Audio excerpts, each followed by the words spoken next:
Bonsoir à tous et bienvenue à cette session d'information. Mesdames, Messieurs, voici les titres de l'actualité de ce jeudi 6 juillet. La RDC et l'Afrique du Sud pour la suppression de visas pour les détenteurs des passeports ordinaires. Le projet est à l'étude. Il a été abordé à l'occasion de la 12e session de la commission mixte entre les deux pays qui s'est clôturée par une conférence de presse du président Tshisekedi et de son homologue Cyril Ramaphosa.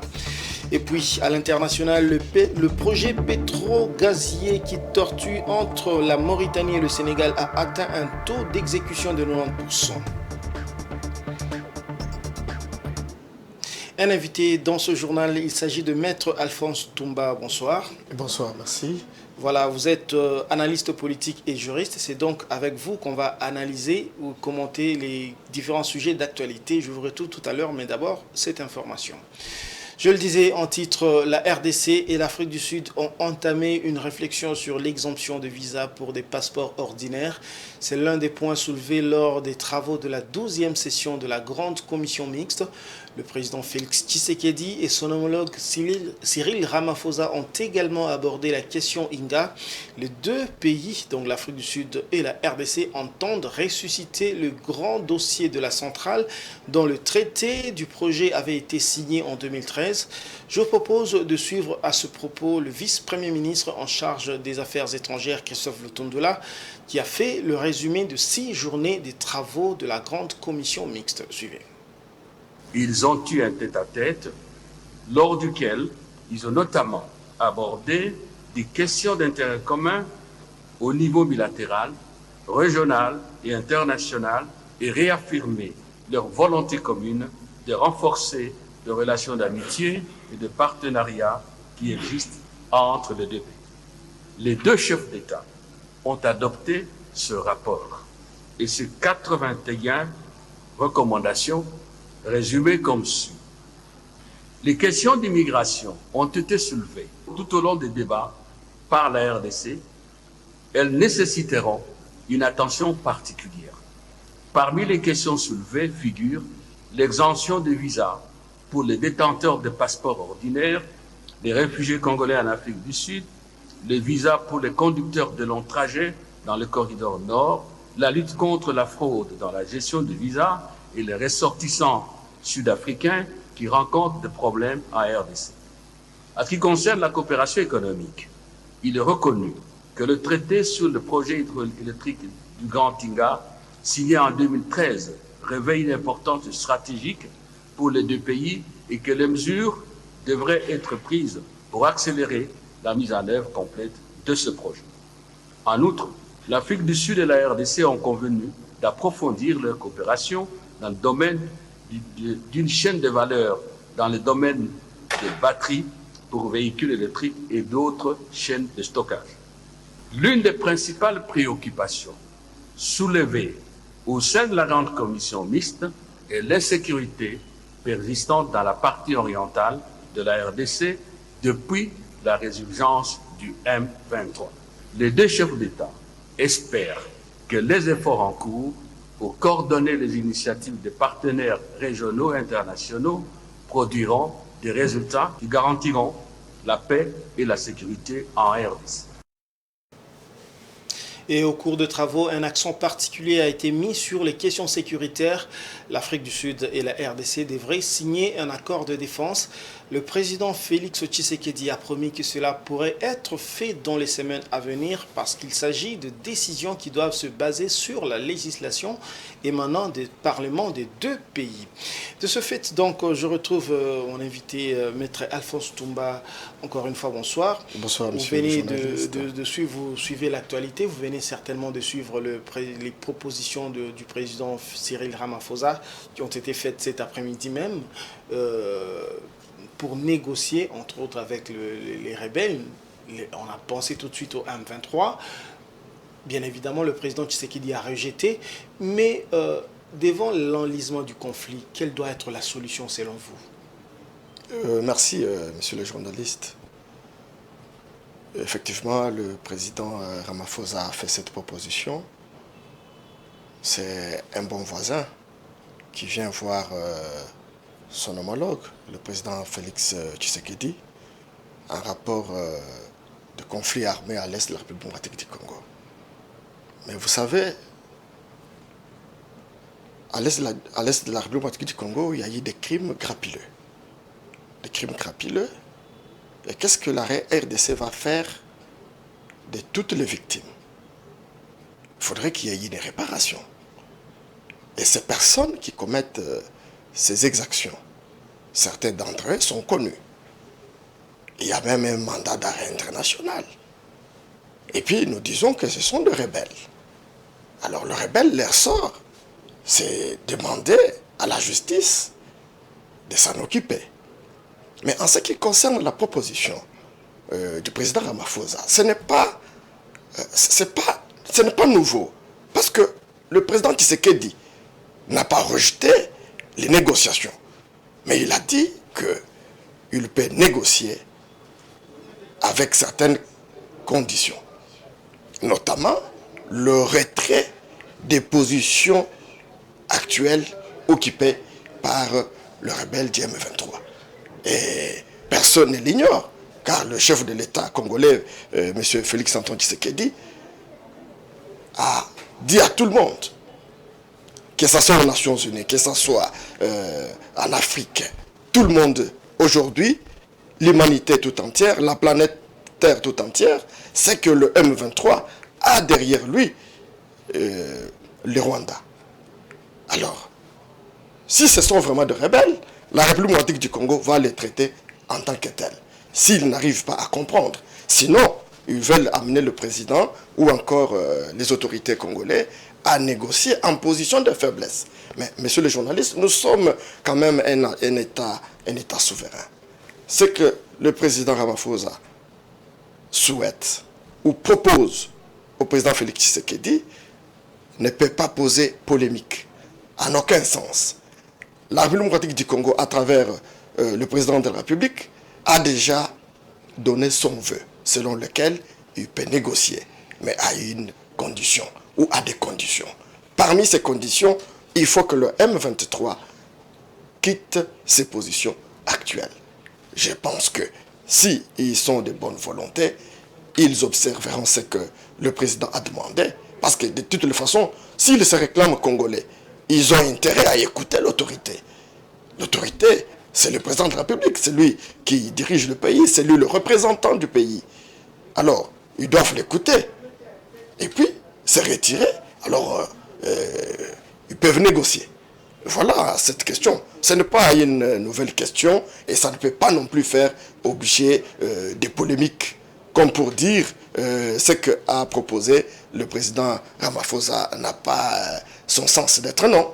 Il propose quelque chose, c'est un voisin qui vient au rescousse de son voisin que nous sommes, mais toutefois, on n'est pas tenu de négocier en position de faiblesse. Voilà, on n'est pas tenu de négocier en position de faiblesse, dites-vous.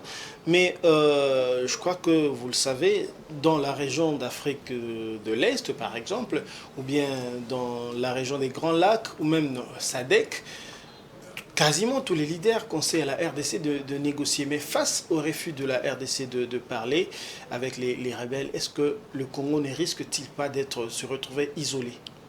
Nous sommes un pays souverain. Nous devons nous assumer. Aujourd'hui, la RDC ne peut pas être isolée. Parce que nous sommes d'abord, nous sommes un pays solution. Tout le monde le sait. L'humanité tout entière le sait. Et les autres pays ont intérêt de coopérer avec nous. D'ailleurs, ils peuvent même nous protéger. Parce qu'aujourd'hui, nous sommes victimes. Nous sommes victimes des agissements du Rwanda. C'est le Rwanda qui est derrière le M23. Alors, au lieu de s'attaquer à l'agresseur, ils viennent demander que nous, on négocie. Ça ne peut pas être normal. Alors sinon, c'est un complot. Nous pouvons dire que c'est un complot international alors. Mais la République démocratique du Congo ne va pas se laisser faire parce que le président de la République, il est déterminé à aller jusqu'au bout. Nous ne serons pas isolés, messieurs les journalistes. Ça, vous le notez aujourd'hui. L'humanité tout entière a la possibilité de nous protéger. Parce que nous sommes pays solution dans beaucoup de choses. Nous estimons que les homologues ou le président des pays africains qui font cette proposition, ils n'ont pas tort. Mais du moins, ils doivent tenir compte de tout ce qui se passe à l'est de notre pays. Imaginez, moi j'ai de la famille à l'est. Il y a des familles qui ont perdu des parents, qui ont perdu des mères, qui ont perdu des enfants. Il y a des femmes violées, il y a des hommes décapités. Vous voulez que tout cela, donc tout cela enchante alors la communauté internationale. Est-ce que la communauté internationale doit supporter cela et nous demander de négocier? Nous estimons que la RDC doit s'assumer. La RDC doit s'assumer pour sortir de cette situation. Nous avons foi que nous y sortirons et nous y sortirons certainement vainqueurs. Voilà, Maître Alphonse Toumba, nous vous gardons encore sur ces plateaux. On va vous retrouver tout à l'heure. Poursuivons avec le journal. Et puis, le compte à rebours a déjà commencé dans le dossier Godempoï à l'Assemblée provinciale de Kinshasa. C'est en principe vendredi que le président de cet organe délibérant devrait être devant ses collègues pour l'examen de la motion de défiance émise à son encontre. Le mercredi, les élus de Kinshasa ont attendu de pied ferme leur président qui a brillé par son absence. Retour sur une journée particulièrement électrique avec Enoch Issei. N'ayant pas répondu présent à la plénière, les députés provinciaux ont manifesté de leur indignation à la suite de l'absence du président de l'Assemblée provinciale de Kinshasa, tout en rappelant les faits antérieurs. Pour Tengete Lito, alors que j'étais encore ministre de l'Intérieur, la plénière m'avait intimé l'ordre de venir répondre à la question orale qui m'a été adressée alors que j'étais malade, chose que doit faire également Godempoï. Par ailleurs, le vice-président Francis Chibalabala, sur demande des élus provinciaux de Kinshasa, a fait lire la lettre adressée au président Godefroy Franpoy, écrite séance tenante, lui intimant l'ordre de venir se présenter dans les 48 heures, soit ce vendredi 7 juillet 2023 à la plénière extraordinaire. Juillet 2023, l'Assemblée plénière a décidé d'accorder un délai de grâce de 48 heures au président de l'Assemblée provinciale de Kinshasa afin de lui permettre de venir présenter ses moyens de défense devant les élus. L'Assemblée plénière tient à attirer l'attention de l'opinion publique ainsi que des instances judiciaires sur les manœuvres dilatoires utilisées par le président afin de s'échapper à cet exercice démocratique. Par ailleurs, elle considère comme un affront et un mépris la correspondance accompagnée d'une attestation médicale accordant au président 45 jours de repos intellectuel, alors que nous savons tous que le président participe activement à des activités académiques, religieuses ainsi que politiques. Il faut dire que l'absence du président Godempoï lors des dernières plénières était justificative. Dans l'ordre de mission de Godempoï, le motif de son voyage était stipulé, participer à un atelier en Afrique du Sud accompagné de son assistant Joël Ngandou du 18 au 28 juin 2023 aux frais du Trésor. Pour la session extraordinaire, ce dernier a justifié son absence par des raisons liées à la santé, alors que certains députés parlent d'un échappatoire mis en place par Godempoï afin de garder son pouvoir et les avantages qui vont avec.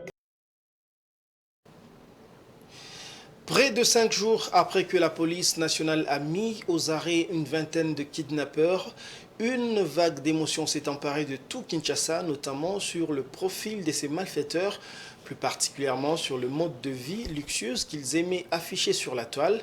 Mais au-delà de l'émotion, l'affaire de kidnapping est révélatrice des faiblesses de la justice congolaise, car de l'aveu même de ces bandits, ils ont été plusieurs fois arrêtés puis relâchés.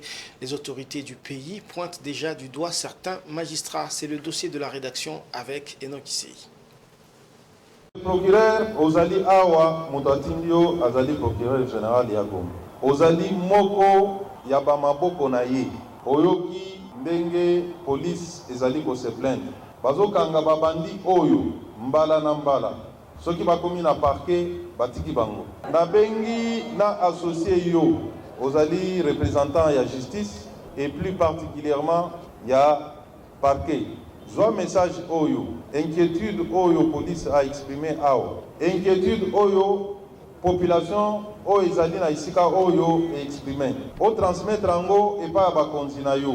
Oyebisa bango oyo ezali sentiment ya rejet ya justice na biso. Le vice-premier ministre de l'Intérieur et Sécurité a mis le magistrat et autres cours et tribunaux devant leurs responsabilités. Comment expliquer que les malfrats, plusieurs fois arrêtés, puis condamnés, retrouvent-ils la liberté? De l'aveu même des bandits mis aux arrêts, ces malfaiteurs sont souvent relâchés en échange de quelques centaines de dollars américains. À l'heure où le ministère public s'évertit à demander de lourdes peines à l'encontre des kidnappeurs, leur réseau, qui agissent encore en liberté, s'apprête certainement à mettre de côté des billets des banques pour faire libérer ceux qui auront été écroués et le cycle de l'insécurité risque de continuer. Voilà donc l'état des droits mis à rude épreuve. Le défi à relever est grand. Déjà pour commencer, que faire des magistrats et procureurs qui se seraient fait complices en remettant en liberté des repris de justice sans qu'ils aient purgé leur peine? Cette question revient à dire qu'en réalité, la justice congolaise est aussi banc des accusés et que les procès des kidnappeurs devraient être un miroir pour permettre à la justice de faire une véritable mise en cause.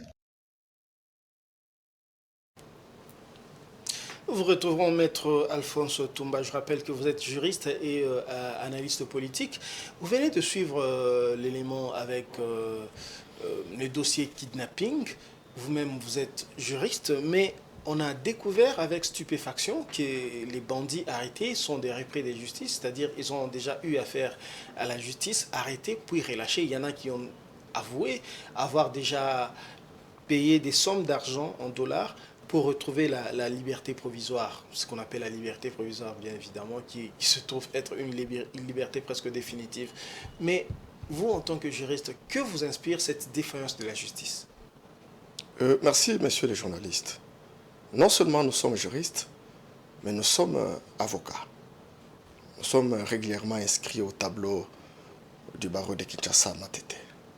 Nous sommes praticiens des droits et c'est notre vie de tous les jours. Oui. Ce que Kinshasa est en train de vivre, c'est horrible.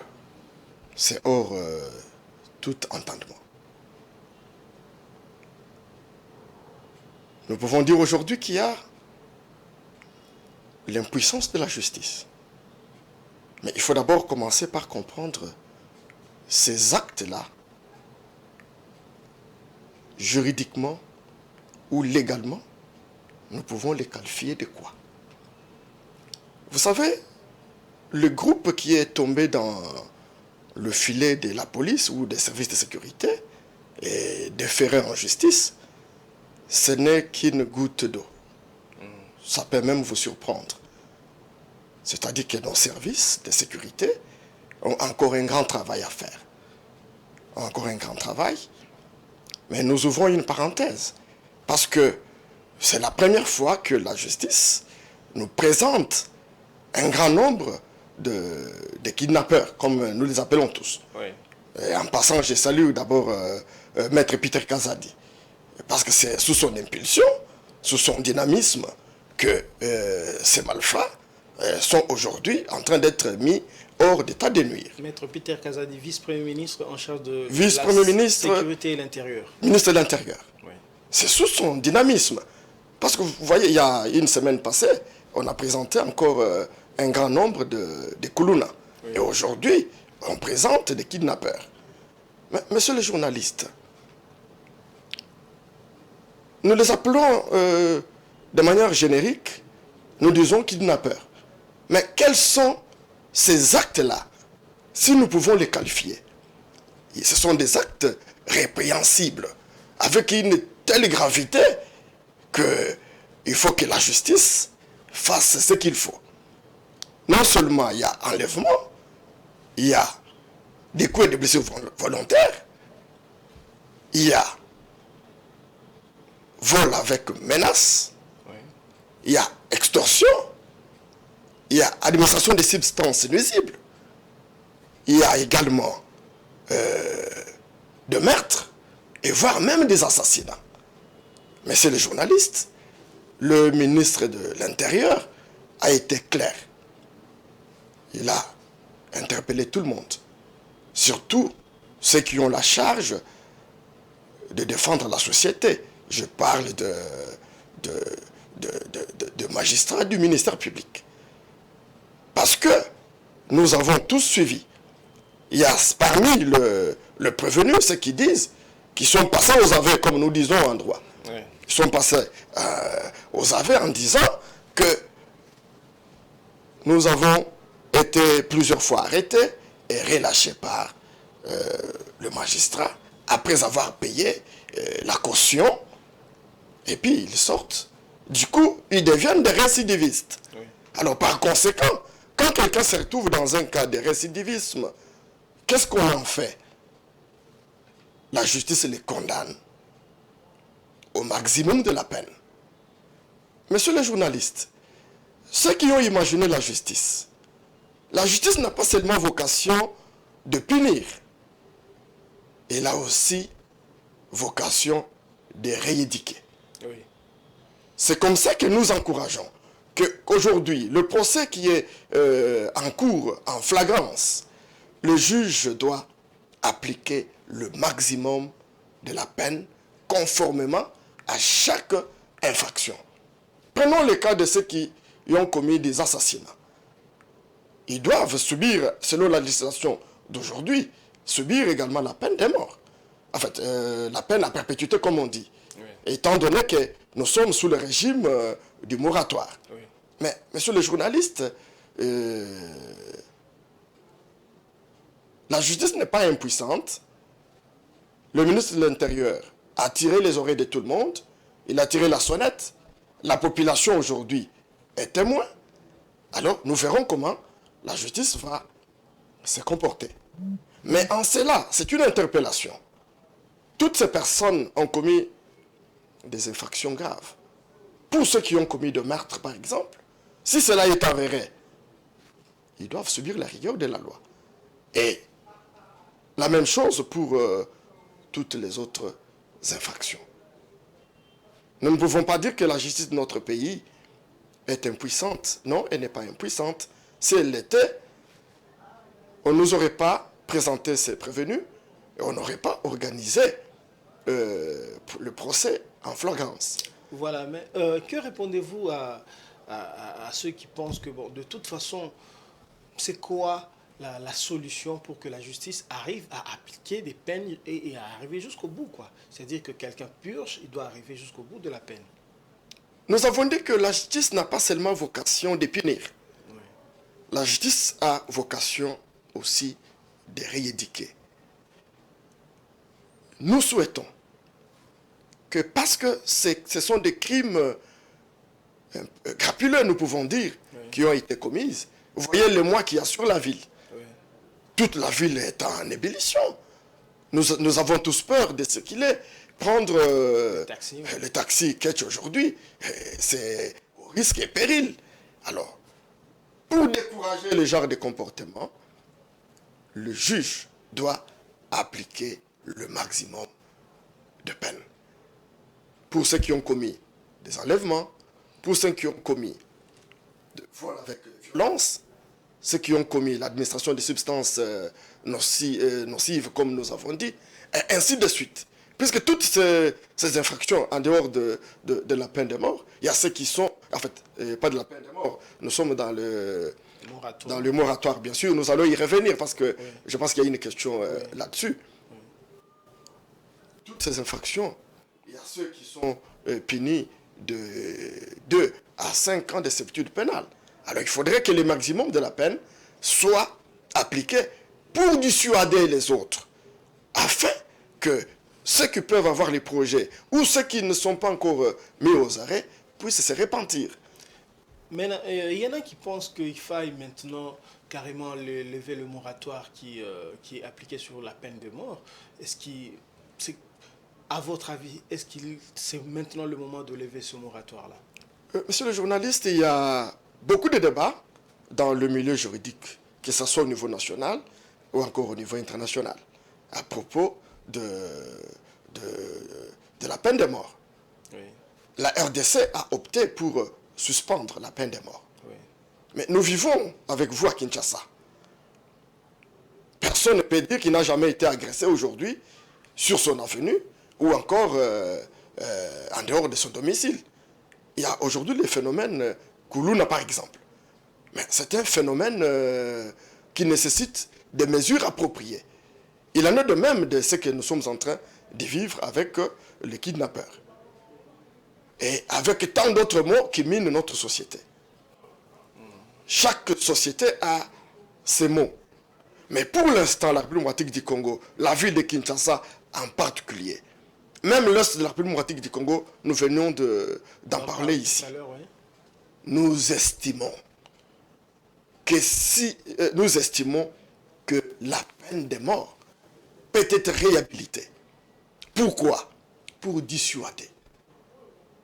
Vous allez vous rappeler, en 1967, lorsque le maréchal Mobutu a fait pendre certains des Aïrois à l'époque à Pongabi. Vous avez vu ce qui est arrivé après? Tout le monde avait la peur bleue. Et personne ne pouvait commettre le même acte. Nous émettons le vœu selon lequel le moratoire sur la peine de mort peut être levé aujourd'hui. Pour que les personnes qui auraient ôté la vie aux autres subissent la même chose. Ce n'est pas pour se venger. Laissez-moi analyser avec vous. Qu'est-ce que nous faisons des victimes?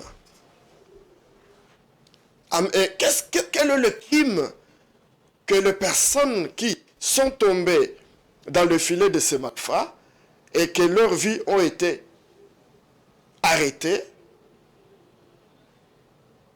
Qu'est-ce qu'ils ont fait? Qu'est-ce qu'ils ont mérité pour vivre ça? Alors c'est pour dire, si nous savons que la peine de mort peut être appliquée ici au pays, ça va permettre aux autres, ça va dissuader. Voilà. Et les autres vont faire marche arrière, ils vont même se repentir pour ne pas commettre le même acte. Voilà, Maître Alphonse Toumba, ce sera votre mot de la fin. Je rappelle que vous êtes juriste et analyste politique. Nous vous remercions beaucoup pour avoir répondu à notre invitation. On va poursuivre avec ce journal. En sport, le comité de normalisation de la Fédération congolaise de football association a déjà dévoilé le calendrier complet des compétitions de football pour la saison sportive 2023-2024. Et c'est là dans une correspondance signée par le secrétaire général de la FECOFA, Maître Innocent Kibundoulou. Blaise Tokuzola. Fédération congolaise de football association, FECOFA en sigle, par son comité de normalisation, a transmis aux différents présidents des ligues nationales et provinciales le programme de la saison sportive 2023-2024 dans une correspondance signée par le secrétaire général de l'organe fêtier du football congolais, Maître Innocent Kibundoulou, ce mercredi 5 juillet 2023. En annexe de cette correspondance, l'on retrouve le programme complet de la saison avec notamment le lancement du championnat national, la division 1 au mois d'août prochain, les interclubs de la CAF, les éliminatoires de la Coupe du Congo, mais également les éliminatoires de la Coupe d'Afrique des Nations et aussi du championnat d'Afrique des Nations. Signalons par ailleurs que le comité de normalisation de la FECOFA a également tenu compte des semaines FIFA afin que ces programmes soient scrupuleusement respectés jusqu'à la fin de la saison, précisément au mois de mai 2024. On vit partout. Le match est lancé. Et la FECOFA donc a lancé l'appel d'offres pour l'octroi du contrat de naming du championnat national de l'INAFOOT Ligue 1. Les entreprises ou entités intéressées doivent déposer leur dossier au plus tard jeudi 20 juillet 2023 et au plus tard à 16 heures précises. Parlons des 9e Jeux de la francophonie qui se tiendront bien sûr du 28 juillet au 6 août 2023 à Kinshasa. La Fédération Wallonie-Bruxelles sera bel et bien représentée par une délégation d'une vingtaine d'artistes pour les épreuves de littérature, nouvelles, peinture, chansons, danse et création hip-hop. Confirmation avec Catherine Barry, déléguée générale de Wallonie-Bruxelles à Kinshasa. Suivez. L'objectif, c'est de couper court à toutes les mauvaises rumeurs, parce que la Fédération Wallonie-Bruxelles va participer avec beaucoup d'enthousiasme au 9e jeu de la francophonie. On va avoir une délégation d'une 20aine d'artistes qui vont venir participer, et je peux vous dire qu'ils sont vraiment très chauds dans les épreuves de, là je lis parce que, pas que j'oublie, littérature nouvelle, peinture, chanson, danse de création, hip-hop. Et donc on sera là, on sera vraiment, vraiment très bien présent. Par ailleurs, on est déjà présent maintenant parce que le centre Wallonie-Bruxelles dans lequel vous êtes ici pour le moment est ouvert et réservé aux Jeux de la francophonie. Les Jeux de la francophonie démarrent pour nous déjà maintenant, parce que c'est ici que l'épreuve de conte, et qui doit évidemment s'organiser, etc. Donc à la demande du Comité national des Jeux, l'épreuve de conte va être organisée ici au centre Wallonie-Bruxelles. Et l'épreuve nouvelle, littérature nouvelle, ce sera dans les locaux de la délégation générale Wallonie-Bruxelles, particulièrement à la bibliothèque, mais aussi dans tous nos locaux. Donc nous, là maintenant, on est déjà complètement à l'ère des Jeux. Et puis je dois vous dire aussi qu'on est vraiment très heureux d'accueillir en ce moment certains artistes candidats congolais aux Jeux de la francophonie. Ils sont en train de répéter au tout nouveau centre Wallonie-Bruxelles. Et le tout nouveau centre Wallonie-Bruxelles, il a été construit notamment pour les Jeux de la francophonie. Donc voilà. L'actualité, c'est aussi en dehors des frontières congolaises. Place à la page internationale.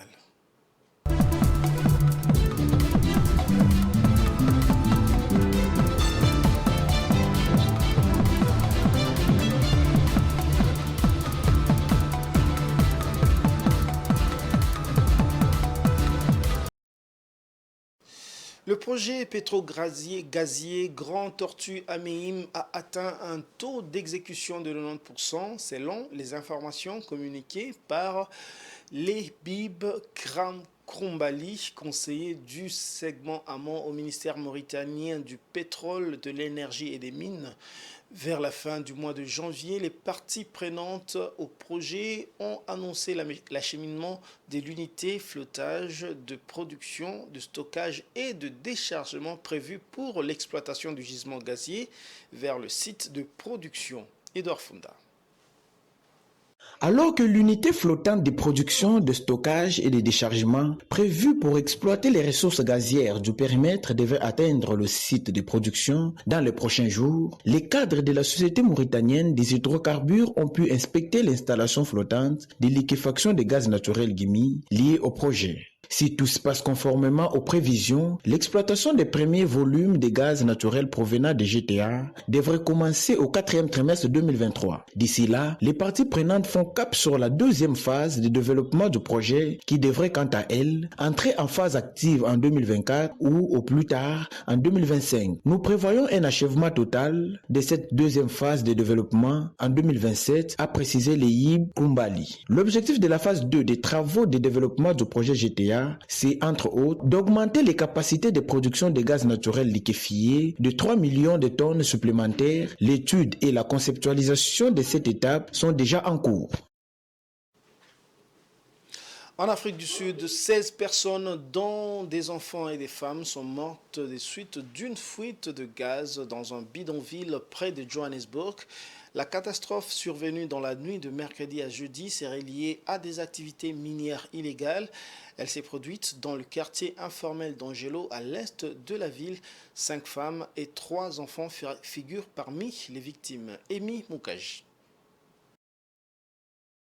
Les pompiers et le service d'urgence ont reçu un appel vers 20h juste mercredi soir concernant une explosion de gaz, mais à leur arrivée, ils ont découvert qu'il s'agissait d'une fuite de bouteilles de gaz d'oxyde de nitrate provenant d'une bouteille utilisée dans le cadre d'une activité minière illégale à l'intérieur et autour du bidonville. Cette technique est fréquemment utilisée par les mineurs pour extraire de l'or du sol. Nous n'avons toujours pas guéri de la dernière explosion de gaz. C'est un jour très triste pour les habitants de Boksburg et des Kourouleni. Nous espérons que le nombre de morts ne va pas augmenter et que les recherches, bien sûr, ont eu lieu dans d'autres habitations, dans d'autres cabanes ou maisons, afin que nous puissions voir s'il n'y a pas de victimes à l'intérieur de maisons, précise la même source. La zone se trouve au pied d'une ancienne mine abandonnée. Les centres commerciaux de l'Afrique du Sud, Johannesburg et ses environs sont construits autour de terrils montagneux et de puits caverneux laissés par des générations de sociétés minières qui ont commencé à extraire de l'or lors de la ruée vers l'or dans les années 1880. Avec un taux de chômage de plus de 32% en Afrique du Sud, des milliers de mineurs illégaux non enregistrés fouillent les mines obsolètes à la recherche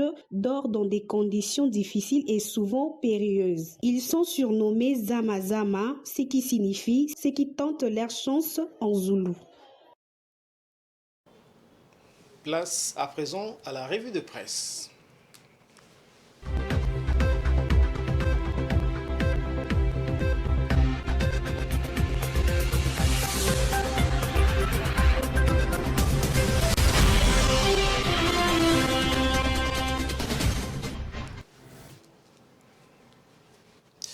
Et pour épulcher les différentes publications de Kinshasa ce jeudi, nous accueillons Blest Kouzola. Bonsoir Blest. Bonsoir Patrick Ilunga. On va déjà commencer avec ce premier titre. Félix Tshisekedi clarifie la position devant Cyril Ramaphosa à propos des propos jugés répulsifs à l'égard de la communauté est-africaine. En effet, c'est le média en ligne actualité.cd qui titre « Tshisekedi clarifie ses propos jugés répulsifs à l'égard de l'EAC. J'avais critiqué et n'ont pas rejeté la force est-africaine. » Alors qu'il était en mission en mai dernier à Gaborone, au Botswana, le président de la RDC, Félix Tshisekedi, avait exprimé son insatisfaction vis-à-vis des actions de la force régionale de l'EAC déployée au Nord Kivu pour faire face à la rébellion du M23. En plus de dénoncer son inefficacité, Tshisekedi s'était insurgé contre la cohabitation entre EAC, RDC et EAC, DRC et le rebelle du M23. Nous avons remarqué une cohabitation entre les contingents de l'Afrique de l'Est et les rebelles.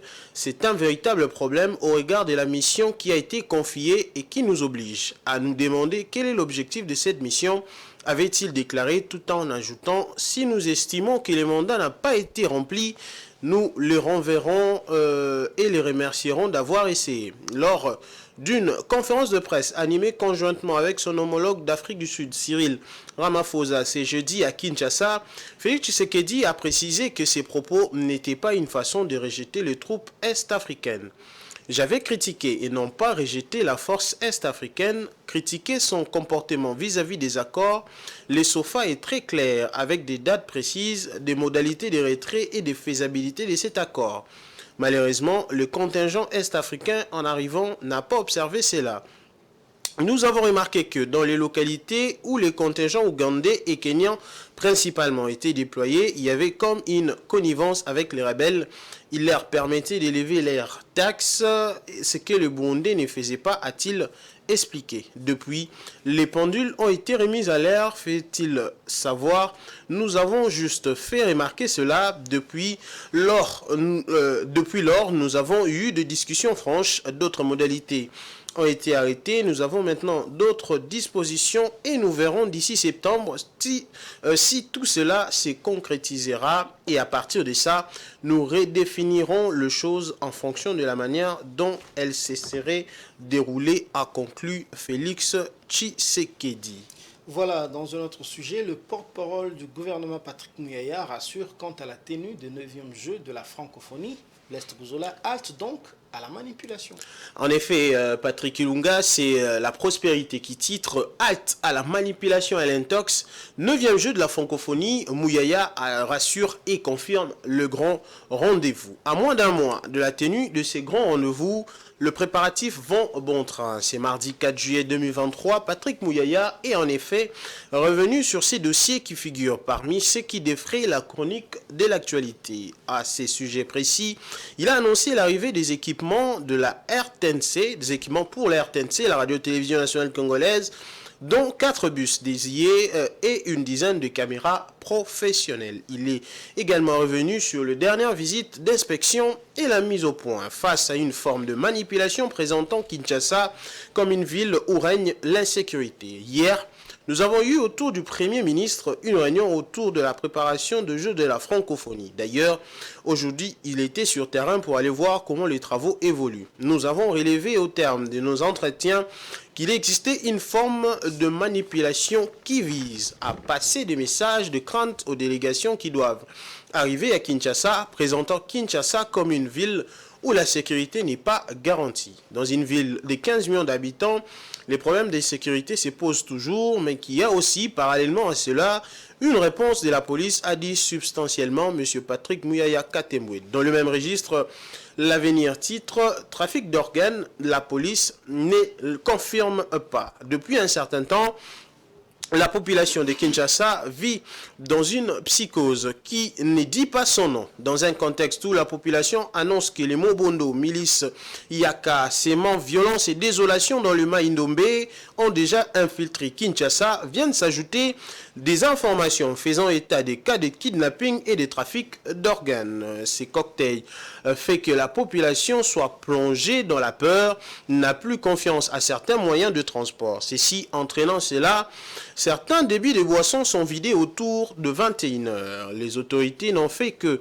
sensibiliser la population sans que celle-ci soit du tout convaincue. Elle préfère se protéger tout en restant éveillée. C'est sur ces entrefaits que le commissariat provincial de la police ville de Kinshasa informe la population quinoise qu'il a été saisi ces dernières semaines de plusieurs plaintes faisant état d'enlèvement des personnes à bord des taxis. La police a mis des bouchées doubles pour mater dans la ville. Elle constate néanmoins que plusieurs témoignages et messages sur les enlèvements et les trafics d'organes propagés dans les réseaux sociaux ne sont pas conformes à la vérité. Cette affirmation de la police semble malvenue, d'autant plus qu'il y a un procès qui s'est ouvert en procédure de flagrance et qui conduira au jugement de tous les bandits maîtrisés. Il n'y aurait été souhaitable pour la police de laisser à la procédure judiciaire de suivre son cours normal avant d'infirmer ou de confirmer les allégations du trafic d'organes, écrit le journal, et ce n'est donc tout pour le journal de ce soir. Merci Blest. Fin donc de cette revue qui a été présentée par Blest Kozola.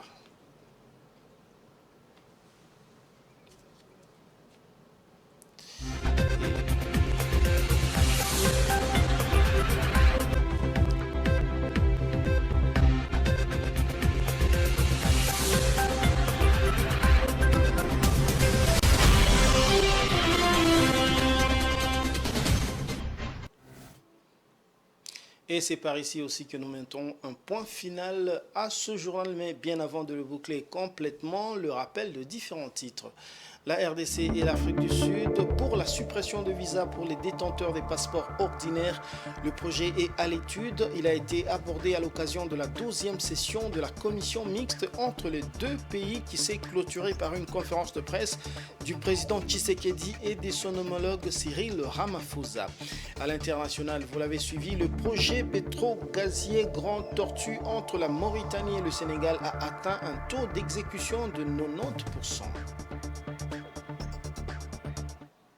Ce journal est complètement terminé. Merci de l'avoir suivi et bonne suite de programmes sur Géopolis Télévision.